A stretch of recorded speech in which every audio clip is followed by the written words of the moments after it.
백화점 하면 떠오르는 사람이 있어야 됩니다. 그 사람이 누구죠? 존 워너메이커입니다. 그는 아무도 생각하지 않았던 백화점의 창시자였습니다. 세계 최대의 백화점인 워너메이커 백화점을 세웠고 최고의 비즈니스맨이었습니다. 그러면서도 감사하게도 그는 YMCA의 회장을 지내면서 따뜻한 마음과 사랑으로 전 세계에 낙후된 것을 돌아보면서 지원하는 일에 정성을 쏟은 사람이었습니다. 한국의 종로에 있는, 서울 종로에 있는 YMCA 건물도 1908년 그가 지어준 것입니다. 그가 그런 위대한 사람이 될 수 있었던 비밀은 무엇인가? 학벌이냐, 그의 실력이냐, 배후 배경이냐, 그가 재벌의 아들이냐, 여러 가지 생각할 수 있는데 그것도 아니고요. 그는 너무나 일반적이고 평범한 사람이었습니다. 그러나 그에게는 어렸을 때부터 받은 철저한 교육이 있었습니다. 그 교육이 그의 인생관의 가치관이 되었고 평생을 그렇게 살도록 했습니다. 그는 84대 주일학교에서 간증한 내용을 제가 읽어드립니다. 나는 지난 75년 동안 주일학교에서 생활했습니다. 주일학교 덕분에 많은 사람들에게 칭찬과 인정을 받았습니다. 그러나 내 인생을 되돌아볼 때 주일학교로부터 받은 것에 비하면 아직 반도 갚지 못했습니다. 주일학교는 내 평생의 학교였고 성경은 내 인생의 교과서였습니다. 나는 날마다 성경을 먹고 성경과 더불어 내 인생의 하루를 시작했습니다. 성경을 읽고 성경을 배우고 성경을 가르칠 때 내 인생은 가장 행복했고 즐거웠습니다. 나는 오늘 아침 식사 전에 영의 양식으로 전도서의 말씀을 읽었습니다. 청년이여, 내 어린 때를 즐거워하며 내 청년의 말을 마음에 기뻐하며 마음에 원하는 길과 내 눈이 보는 대로 쫓아 행하라. 그러나 하나님이 이 모든 일로 인하여 너를 심판하실 줄 알라라는 말씀입니다. 하나님께서는 여러분 한 사람 한 사람을 지켜보고 계십니다. 여러분이 인생에서 성공하고 싶다면 성경을 읽는 습관을 소중히 여기시기를 바랍니다. 이렇게 얘기했어요. 여러분이 인생에서 성공하기를 원한다면 어떻게 하라고요? 존 워너메이커의 말입니다. 제 말이 아니라 성경을 읽는 습관을 소중히 여기십시오라고 권면을 했어요. 이 존 워너메이커의 말을 현대판 말로 이렇게 좀 요즘 말로 제가 이렇게 한번 바꿔보면 이런 말인 것 같아요.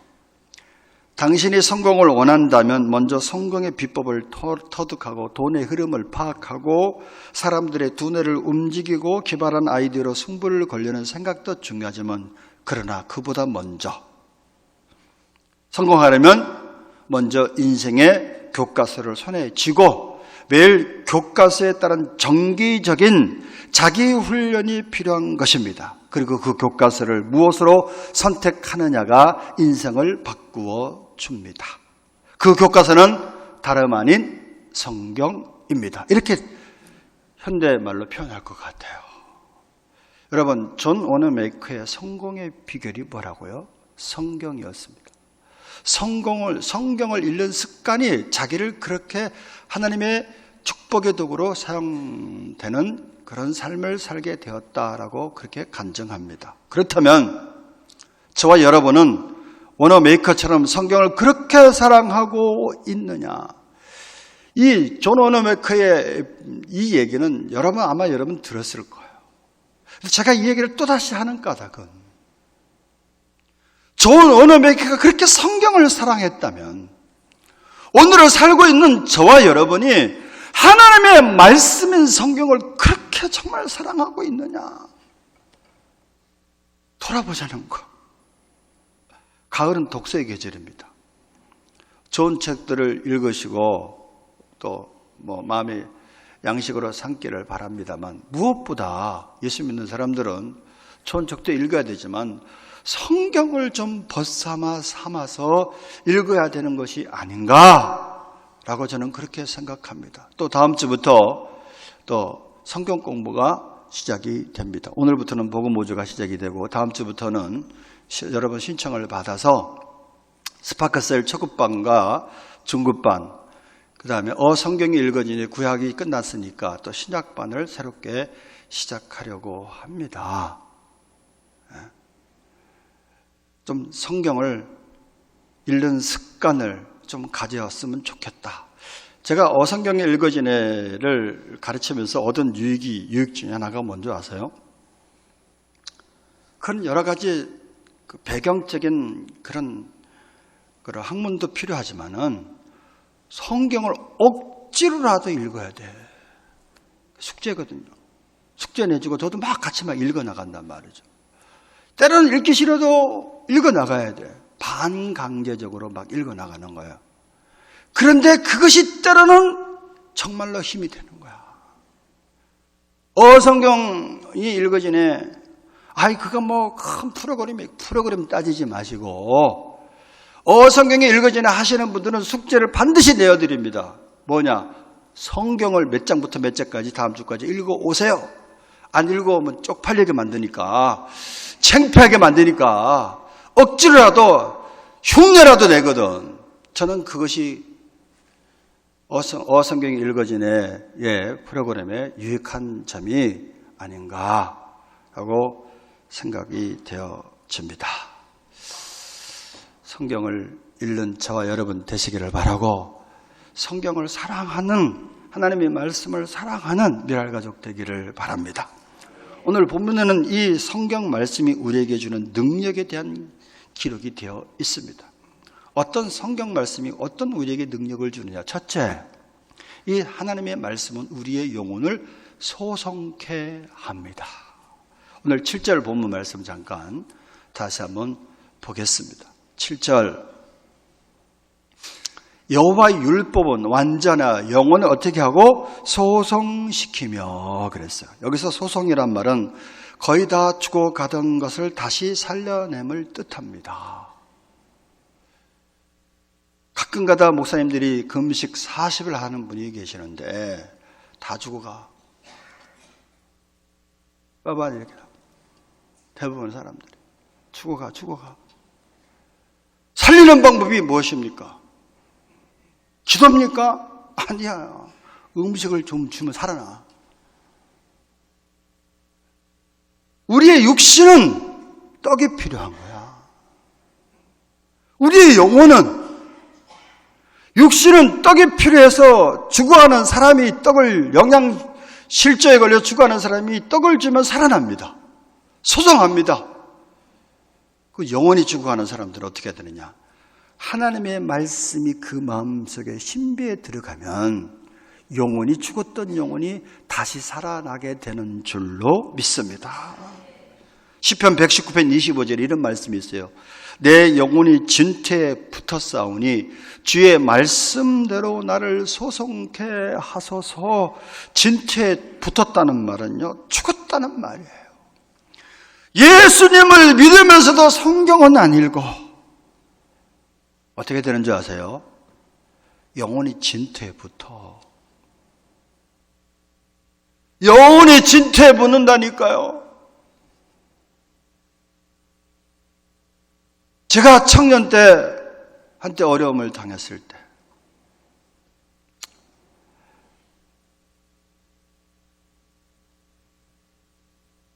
우리 어머니가 갑자기 막 이상한 현상을 나타냈을 때 내 인생은 여기서 끝났나 보다 하고 주님. 그때의 그 기도는 주님이 이 한마디에 모든 것이 다 달려있어. 그때 거짓말처럼 제 정신이 탁 돌아오시더라고요. 그때 내 눈에 눈물이 저절로 이렇게 흘러요. 너무 놀라니까 눈물이 안 나다가 상황이 딱 안정이 되니까 그때서 눈물이 나와요. 그때 성령께서 저를 무엇으로 이끌었냐? 성경. 창문 다락 같은데 성경이 먼지가 뽀얗게 묻어 있어. 교회는 열심히 다니는데 성경은 나와 상관이 없어. 영혼이 진퇴에 붙는 겁니다. 죽어가는 거야. 그때 성경을 폈는데 뭐가 몇 편인지 몰랐는데 엄청나게 길었어.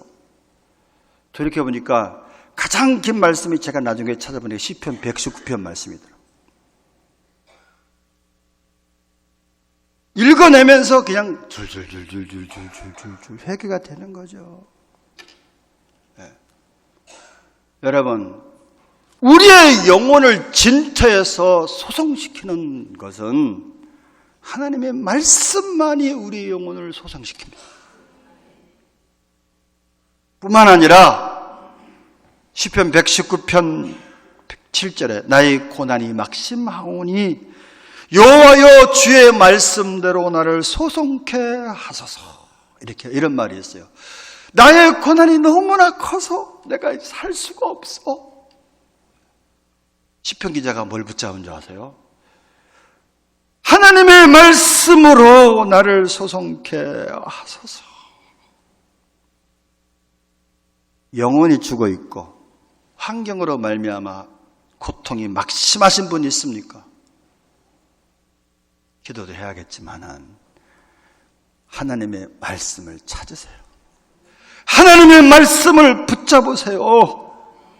말씀만이 당신을 소성시키는 능력이 되는 줄로 믿습니다. 전인적으로 우리의 모든 삶을 회복시키는 것은 오늘 성경 보니까 하나님의 말씀이 우리의 영혼을 진퇴에 소성시키시고 막심한 고난 가운데서 우리를 살리신다라고 말씀합니다. 왜 그렇죠?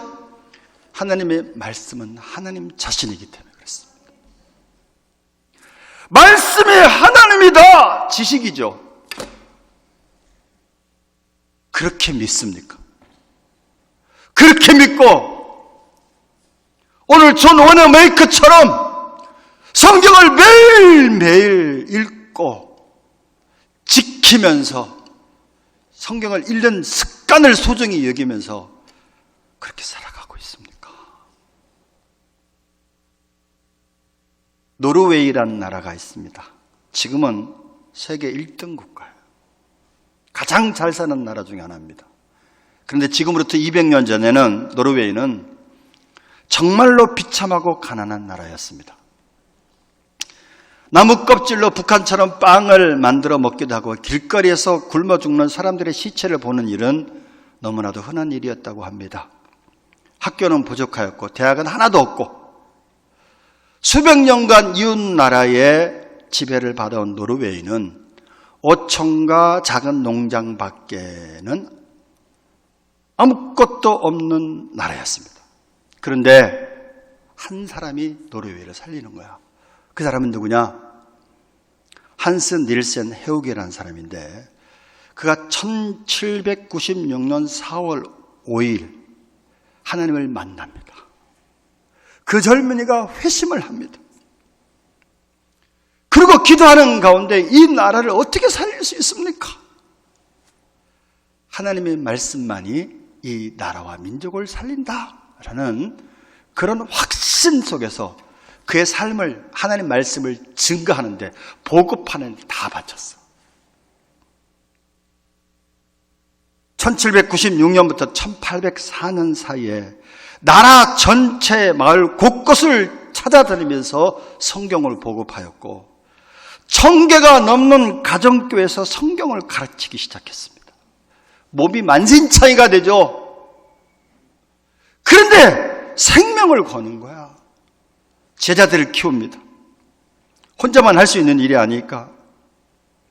그런 사람들에게 인간은 창조주의 형상을 따라 창조되었고 그분의 뜻대로 정직하게 일해서 부를 창출하여 가난한 사람들이 경제적으로 자립할 수 있도록 도와야 한다. 그것이 하나님의 뜻이다. 그렇게 역설을 했고요. 또한 경건 생활을 하는 것이 하나님이 기뻐하시는 삶이다라고 가르쳤습니다. 그가 가르친 제자들이 다시 사역지로 세워져서 나라 곳곳에서 성경을 가르치기 시작하여서 마침내 노르웨이는 1인당 국민소득이 전 세계에서 가장 높은 나라가 되었습니다. 훌륭한 교육체계로 인해서 문명률이 제로인 나라가 되었습니다. 해오게는 뭐라고 얘기하느냐? 하나님의 말씀이 우리가 이 세상에서 가진 모든 것보다 더 귀중하고 거룩한 보물입니다. 그렇게 가르쳤어요. 여러분, 제가 부끄럽더라고요. 하나님의 말씀이 우리가 이 세상에서 가진 모든 것보다 더 귀중하고 거룩한 보물로 지식이 아니라 그렇게 해오게처럼 믿고 있느냐? 예수 믿는다 하면서도 그 나라는 그래서 정치, 경제, 교육, 법률, 사회, 문화, 도덕 모든 곳에서 성경이 가르친 정신이 흐르고 있습니다. 우리의 영혼을 소생시키고 우리의 전인적인 삶을 회복시키고 살리는 것이 뭐다? 하나님의 말씀이다. 성경이 증명하고 역사가 증명합니다. 또 한 나라를 들을까요? 스위스도 여러분 세계 1등 국가 중에 하나입니다. 스위스는 존 칼빈이 제네바에서 성경을 가르치기 전까지 유럽에서 가장 악취가 심한 도시였고 그 제네바 도시에는 쓰레기와 인분으로 뒤덮여 있었으며 범죄자, 창녀, 용병, 정치 난민들, 빈민들로 넘치는 도시였습니다. 그 어느 곳 하나 소망이라고 없는 가난하고 범죄와 부패가 만연한 도시가 스위스의 제네바였습니다. 제가 제네바를 가보고 깜짝 놀랐어요. 너무나도 아름답고 너무나도 깨끗해요. 이러한 도시가 어떻게 에덴 동산같이 변하게 되었을까요?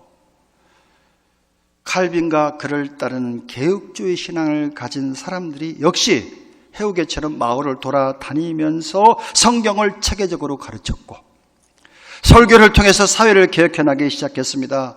그래서 칼빈은 교회 안에서나 직장이나 사업장이나 모두 하나님의 신 거룩한 공동체다. 그렇게 역사를 했어요. 다 거룩한 하나님의 나라의 도구라 가르쳤고 돈을 빌려주는 은행은 최소한 연 4% 이하로 제한하도록 가르쳐서 이자 부담 없이 서민들이 돈을 빌려 사업을 하도록 그렇게 체제를 바꾸어 놓았어요. 그랬더니 스위스는 번영하기 시작했습니다. 사랑하는 미랄 가족들이요, 하나님의 말씀을 때로는 의심하는 눈초리로 바라보는 자가 있습니다만 정말 믿을 것이 무엇이 있습니까? 정말 믿을 것, 사람 믿을 거 아니잖아요.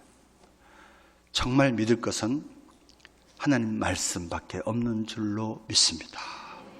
예수님은 천지는 없어지겠으나 내 말은 없어지지 아니하리라. 여러분, 우리 영혼을 살리는 책은 성경밖에 없는 줄로 믿습니다. 요한복음 15장 7절을 볼까요? 요한복음 15장 7절 보니까 합독합니다. 시작. 너희가 내 안에 거하고 내 말이 너희 안에 거하면 무엇이든지 원하는 대로 구하라. 그리하면 너희가 내 안에 거하고 우리가 예수님을 믿고 그 하나님의 말씀이 우리 안에 거해야 돼. 그 하나님의 말씀이 우리 안에서 믿어져야 돼. 그래서 그 말씀을 붙잡고 무엇이든지 원하는 대로 구하면, 그리하면 이루어 주신다. 아, 하나님의 말씀이 우리의 삶을 살리는구나. 믿습니까? 성경을 가르치고 배울 때 영혼육이 온전케 되는 줄로 믿습니다. 정말 어떤 사람이 복 있는 사람일까? 늘 말씀드리지만 시편 1편에 보면 복 있는 사람은 악인들의 길을 쫓지 아니하고 따르지 아니하고 죄인들의 길에 서지 아니하고 오만한 자리에 앉지 아니하고 오직 여호와의 율법을 즐거워하고 그 율법을 주야로 묵상하는 사람이 복이 있는 사람이다. 이런 사람은 이렇게 된 축복을 받으리라. 시냇가에 시몬나가 시절을 쫓아 과실을 맺은같이 그 범사가 다 형통해지리라. 왜 열매를 맺는 삶을 살 수밖에 없느냐? 하나님의 말씀을 붙잡기 때문입니다. 하나님의 말씀이 우리 영혼을 살리고 하나님의 말씀이 우리 삶을 살리기 때문인 줄로 믿습니다. 그래서 여러분, 하나님의 말씀이 즐거워지고 하나님의 말씀을 주야로 묵상하고 원어 메이커처럼 성경을 읽는 습관이, 그 다음에 성경을 자기 삶의 교과서로 여기는 사람, 그 사람이 정말로 복 있는 사람이 아닌가. 저와 여러분이 그런 복 있는 사람 되시기를 주님의 이름으로 부탁을 드립니다. 두 번째, 하나님의 말씀은 첫째는 우리 영혼을 소생시킬 뿐만 아니라 우둔한 자로 지혜롭게 합니다. 가끔가다 이 멍청이 같은 게 막 이런단 말이에요. 우리가 나는 왜 이렇게 미련한지 몰라, 나는 이렇게 멍청이지, 그런 말 하지 마시고, 멍청하다고 생각하고 미련하다고 스스로 생각하시면 어떻게 해야 되죠? 지혜를 구하세요.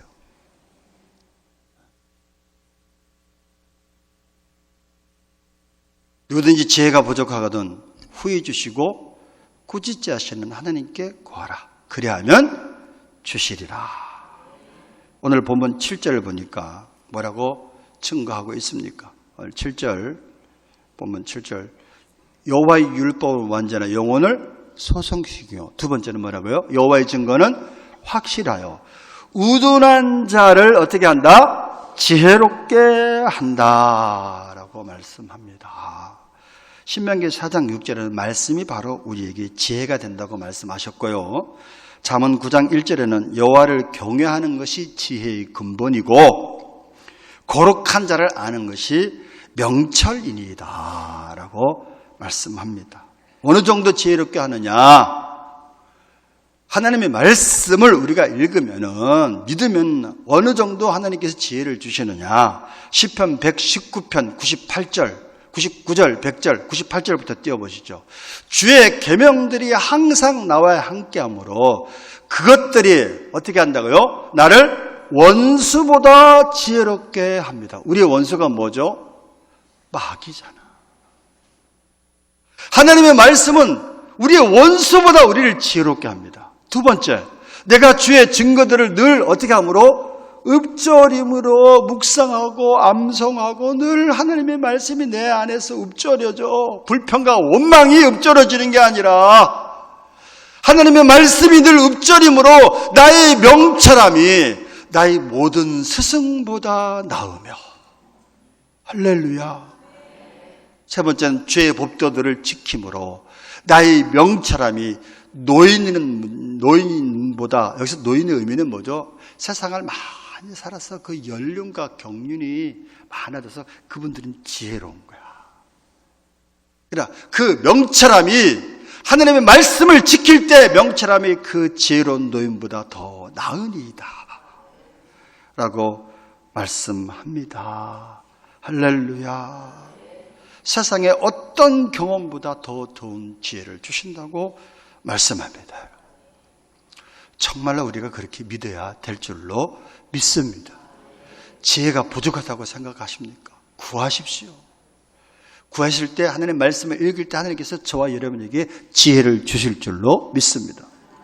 며칠 전에도 말씀드렸지만 영국 역사상 가장 평화롭고 행복하게 나라를 다스린 왕은 빅토리아 여왕이었습니다. 그 빅토리아 여왕은 경제학도 정치학도 행정학도 공부하지 않았다 그래요. 성경만 배운 18세 소녀가 왕이 된 겁니다. 여러분, 18세 소녀가 뭘 알겠어? 여왕이 됐는데. 그런데 그런 왕이 된 다음에도 그랬는지 안 그랬는지는 모르는데 기록상 신문이나 잡지를 읽지 않았다 그래요. 성경만 읽고 성경대로 나라를 다스렸다는 얘기입니다. 그만큼 성경을 사랑했다는 얘기야. 그러니까 하나님께서 그에게 지혜를 주셨는데, 그러니 나라가 태평하여서 영국의 황금 시대를 이룬 것이 영국의 빅토리아 여왕입니다. 64년간 태평성대가 이루어진 거예요. 빅토리아 여왕의 성공의 비결이 뭐라고요? 성경이었습니다. 지혜가 부족합니까? 정말로 사업할 때도, 장사할 때도, 신앙생활 할 때도, 우리 삶 가운데 정말로 무엇보다 지혜가 필요하잖아. 후히 주시고 꾸짖지 않으시는 하나님께 구함으로, 말씀을 통해서 구하고 찾고 두드림으로 저와 여러분의 지혜가 뛰어남으로 하나님 앞에 영광 돌리시기를 주님의 이름으로 축원합니다. 또 하나, 말씀은 우리의 마음을 어떻게 한다? 기쁘게 합니다. 기쁘게. 8절, 여호와의 교훈은 정직하여 마음을 어떻게 하고? 기쁘게 하고. 시편 119편 92절에 다윗이 이렇게 얘기합니다. 멸망당할 수밖에 없는 자리에서 살아남을 수 있었던 것은 하나님의 말씀이 즐겁게 하여 주셨기 때문이다. 피를 말리는 긴장감 속에서도 그가 신경쇠약에 걸리지 않았고 절망하지 않았던 것은 그의 마음에 뭐가 있었다고요? 하나님의 말씀이 있었기 때문에 그것을 극복했다는 거예요. 그래서 그때 그 어려운 상황 속에서 기쁨이 있었고 즐거움이 있었다는 말씀입니다. 여러분, 예레미야를 가리켜서 우리는 눈물의 선지자라고 합니다. 왜 눈물의 선지자라고 하죠? 하나님께서 예레미야에게 앞으로 자기 나라가 될 일을, 망할 일을 다 보여줬어. 회개하라고 외쳐라. 근데 회개하라고 외치는데 백성들이 듣지를 않아. 그러니까 안타까움으로 인해서 예레미야는 늘 눈물을 흘리는 거야. 그래서 예레미야를 가리켜서 눈물의 선지자라고 합니다.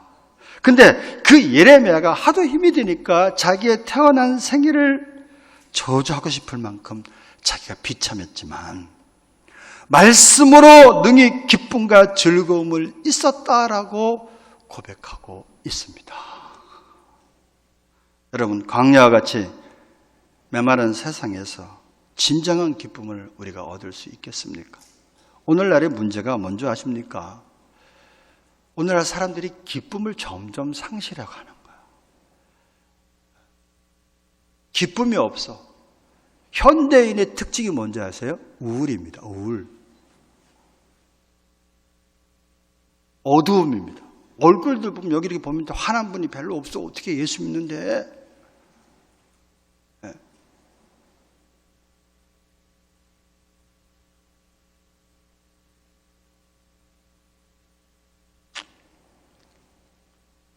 성경에 보니까 예루살렘에 복음이 들어가자 온 성에 기쁨이 충만하게 되었고, 사마리아 성에 빌립을 통해서 복음이 들어가자 그 성에 기쁨이 넘쳤고, 온 성에 병든 자들이 고침받고 귀신이 떠나고 기쁨이 넘쳤다고 얘기합니다. 사도 바울은 로마 감옥에서 마지막에 가까움을 인식하고 가죽 성경을 가져오라고 합니다. 사도 바울은 죽음이 가까운 줄 알았을 때 뭘 갖고 오라고요? 성경을 갖고 오라는 거야. 가죽 성경을. 그때 성경은 구약이었겠지만, 그래서 그 성경을 통해서 그가 그 모든 그 감옥 속에서 그 어두움과 그 고난을 다 이길 수 있었어. 그래서 빌립보에서 보면 빌립보 교인들을 향해서 권면한 말씀이 다름이 아니라 기뻐하라. 내가 다시 말하노니 기뻐하라 라고 말씀합니다. 감옥에 갇혀 있는 그가 감옥 밖에 있는 빌립보 교인들을 향해서 내가 너희를 권면하는 말이 있는데 기뻐하라. 다시 말하노니 기뻐하라. 기쁨이라는 단어를 16번이나 사용합니다. 그의 마음에 하나님의 말씀이 거하니까 기쁨을 유지할 수 있었고 기쁨이 충만할 수 있었다라는 말씀입니다. 항상 기뻐하라. 쉬지 말고 기도하라. 범사에 감사하라. 이것이 그리스도 예수 안에서 너희를 향하신 하나님의 뜻이니라. 근데 하나님의 뜻대로 우리가 항상 기뻐하고 쉬지 말고 기도하고 범사에 감사하느냐 말이에요. 이게 왜 잘 안 되죠? 되기 위해서는 하나님의 말씀을 자꾸 사랑하세요. 그러면 항상 기뻐할 수 있게 될 줄로 믿습니다. 쉬지 말고 기도하고 범사에 감사할 수 있게 될 줄로 믿습니다. 하나님의 말씀은 우리의 마음에 기쁨을 줍니다. 정말 기뻐하기를 원하십니까? 하나님의 말씀을 사랑하시기를 바랍니다. 마지막으로 하나님의 말씀은 우리의 눈을 밝게 합니다. 시력이 갑자기 좋아진다 그런 의미가 아니에요. 물론 시력도 좋아질 수 있지만은 8절 잠깐 보면 이런 말씀이 있어요. 여호와의 교훈은 정직하여 마음을 기쁘게 하고 여호와의 계명은 순결하여 우리의 눈을 밝게 하시도다. 세상이 어두워. 어느 것이 길인지 알 수가 없고 어느 것이 참인지 어느 것이 거짓인지, 요즘에 왜 이렇게 거짓이 횡행하는지, 비방과 거짓이 난무하는 이 세상, 한숨만 TV를 봐도 TV를 안 보는 게 기쁨을 유지하는 비결 같아.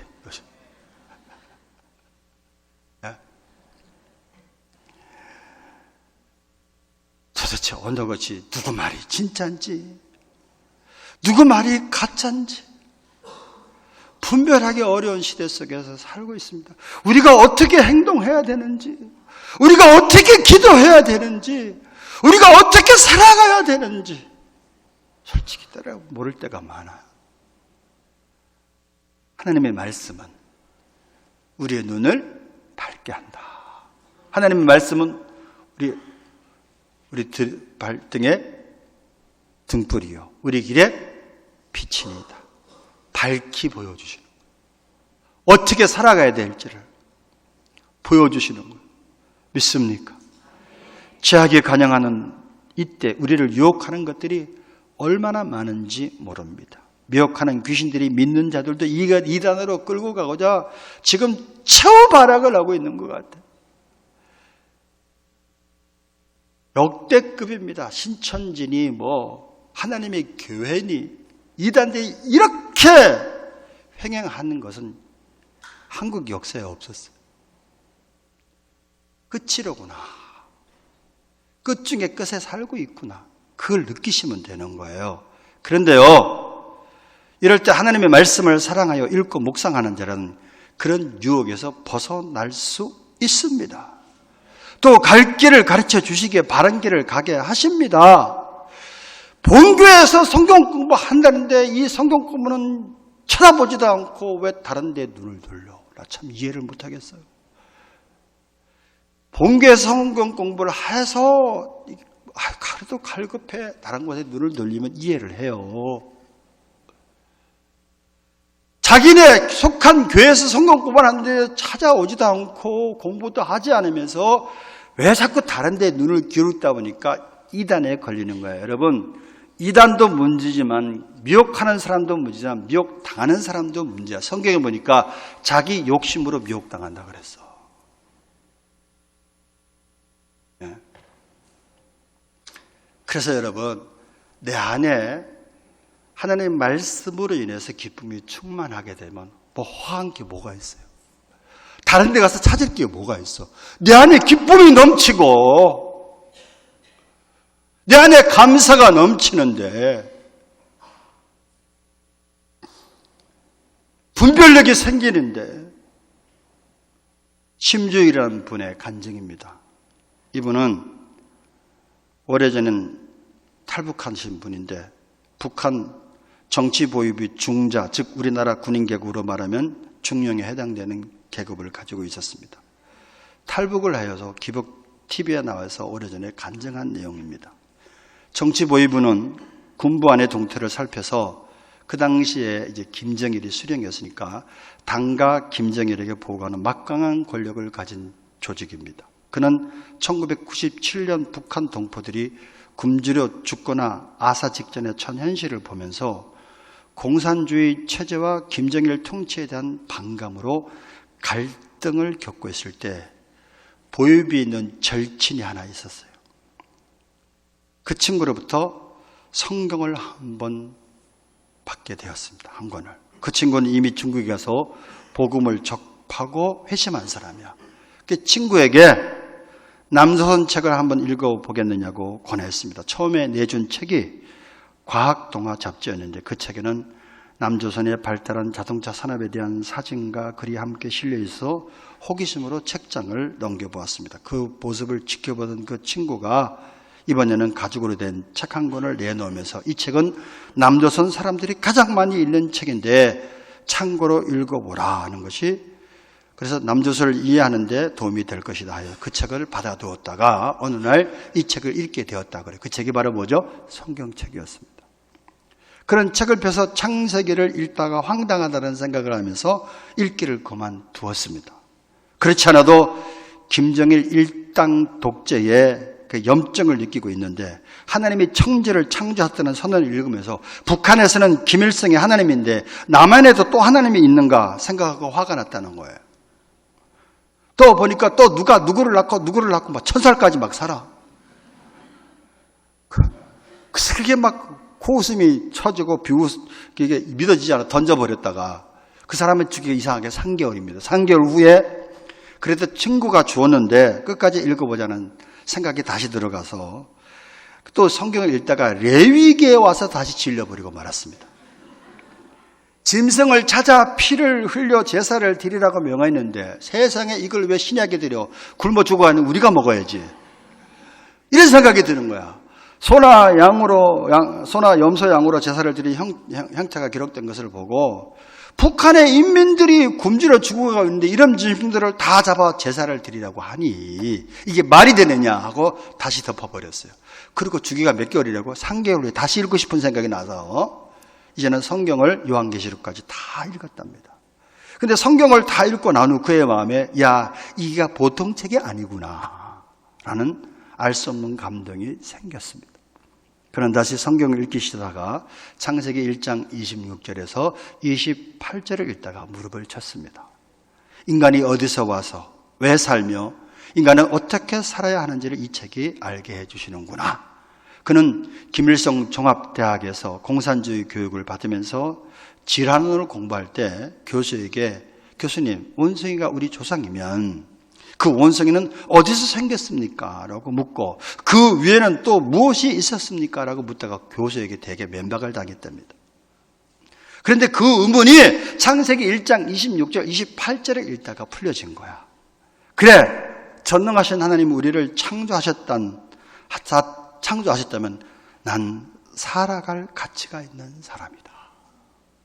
그런 성경을 읽고 또 읽으면서 확고한 믿음이 생겼습니다. 그는 북한을 탈출하여 남조선에 가서 성경을 더 배운 다음 다시 돌아가 북한 동포에게 복음을 전하기로 결심을 하고 북한을 탈출하여 중국 길림을 거쳐서 대련에 와서 목사님들을 만나 편지를 국동방송과 국정원에 전달하여 국정원 직원 3사람이 그를 면접하려 중국에 건너와 면접한 다음 신분을 확인하고 직접 한국으로 들어왔다고 합니다.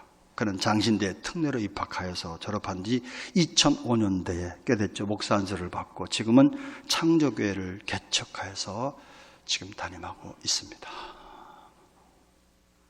사랑하는 미랄가정 여러분, 성경은 그 속에 하나님의 말씀을 담고 있게 성경을 읽는 자에게 눈을 뜨게 하십니다. 눈을 밝혀 주어서 이렇게 놀라운 변화를 가져다 주는 줄로 믿습니다. 결론적으로 오늘 10절 말씀을 보겠습니다. 10절, 본문의 10절 다 같이 합독합니다. 시작. 곧 많은 승금보다 하나님의 말씀 어떻게 사모하려고요? 금, 곧 많은 순금보다 더 사모할 것이며 어떻게 하다고요? 꿀과 송유보다 더 달려다. 우리 저 말씀을 붙잡고 기도해야 될 줄로 믿습니다. 하나님, 시편 기자는 금, 곧 많은 순금보다 하나님의 말씀을 더 사모할 것이라고 했는데 저에게도 그런 마음 주옵소서. 또 하나님의 말씀이 꿀과 송이꿀보다 더 달다고 했는데 저는 수면제입니다. 어떻게 하면 좋습니까? 저도 하나님의 말씀을 읽을 때 꿀과 송이꿀보다 더 달 수 있는 그런 체험을 좀 하게 해 주시옵소서. 이렇게 하고 기도하셔서 이번 한 주간 하나님의 말씀을 읽을 때 은혜가 풍성한 한 주간 되시기를 주님의 이름으로 축원합니다.